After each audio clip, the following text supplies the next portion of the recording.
நம்பிக்கை. ஒரு சாதாரண செருப்பு தைக்கும் தொழிலாளியினுடைய மகனாக இருந்த ஆப்ரஹாம் லிங்கனால் அமெரிக்காவினுடைய ஜனாதிபதியாக முடிகிறது. ராமநாதபுரத்திலே வீடு வீடாக பேப்பர் போட்டு கொண்டிருந்த ஒரு அப்துல் கலாம் என்ற சிறுவனால் மிகப்பெரிய அணு விஞ்ஞானியாகவும் இந்திய ஜனாதிபதியாகவும் ஆக முடிகின்றது. கடற்கரையிலே கையிலே பெட்டியுடன் கண்ணகி சிலைக்கு கீழே படுத்திருந்த கண்ணதாசன் என்ற ஒரு சிறுவனால் காலம் போற்றும் கவிஞனாக முடிகின்றது. இதெல்லாம் எப்படி சாத்தியப்பட்டது?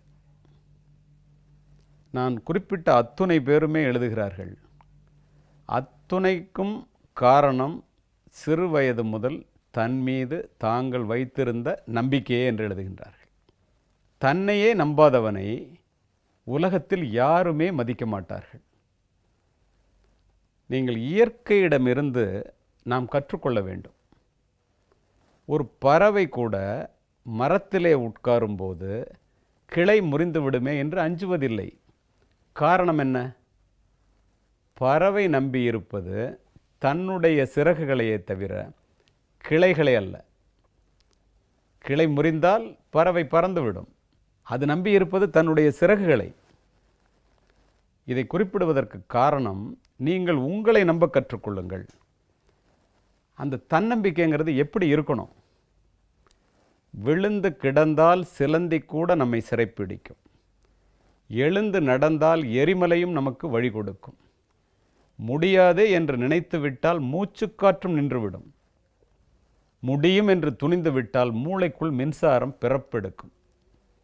தன்னம்பிக்கை என்னும் நெருப்பு பொறியை மனித மனம் தாங்கி நின்றால் எண்ணியது எண்ணியவாறு நடக்கும். இடையூறுகள் எரிந்து சாம்பலாகும்.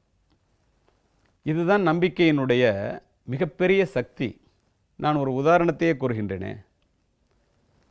ஒரு சாதாரண சிறிய நாடான ஜமைக்காவிலிருந்து வந்த ஒரு உசைன் போல்ட் என்ற ஒரு தனி மனிதன் 3 ஒலிம்பிக் போட்டியிலே கலந்து கொண்டு 100 metre, 200 metre, 4x100 metres relay, இந்த 3லையும் அவன் பார்ட்டிசிபேட் பண்ணி 3 ஒலிம்பிக்கில் 9 தங்கப்பதக்கங்களை வாங்குகின்றான். இது சாத்தியமா? நினைத்து பாருங்கள்.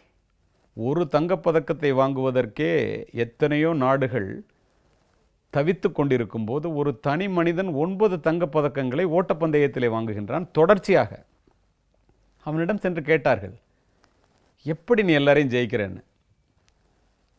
இப்போது நடந்த இந்த சமீபத்தில் நடந்த ஒலிம்பிக்கு முன்னாலே நடந்த ஒலிம்பிக்கில் அமெரிக்காவிலிருந்து வந்த ஜஸ்டினோட 100 மீட்டர்ஸ் பார்ட்டிசிபேட் பண்ண போகிறான்.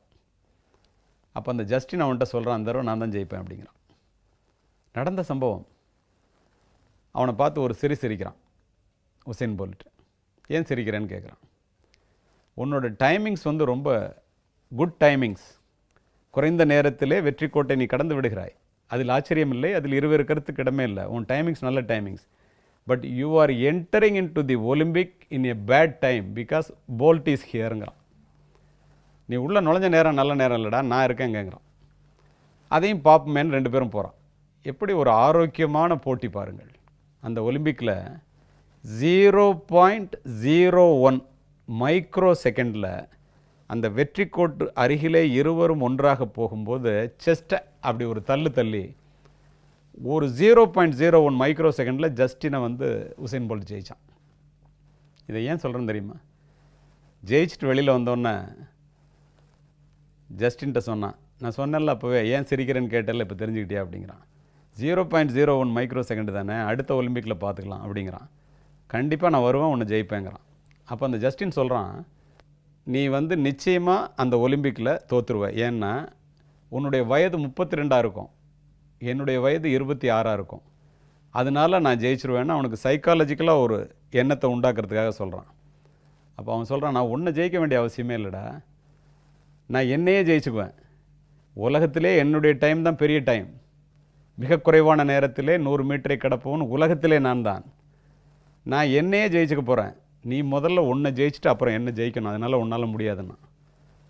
இப்போ பிரேசிலில் நடந்த ஒலிம்பிக்கில் என்ன நடந்துச்சு நம்ம பார்த்தோம்ல.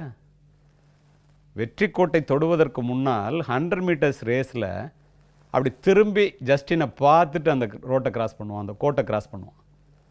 நினச்சி பாருங்கள் எவ்வளோ ஒரு தன்னம்பிக்கை என்று.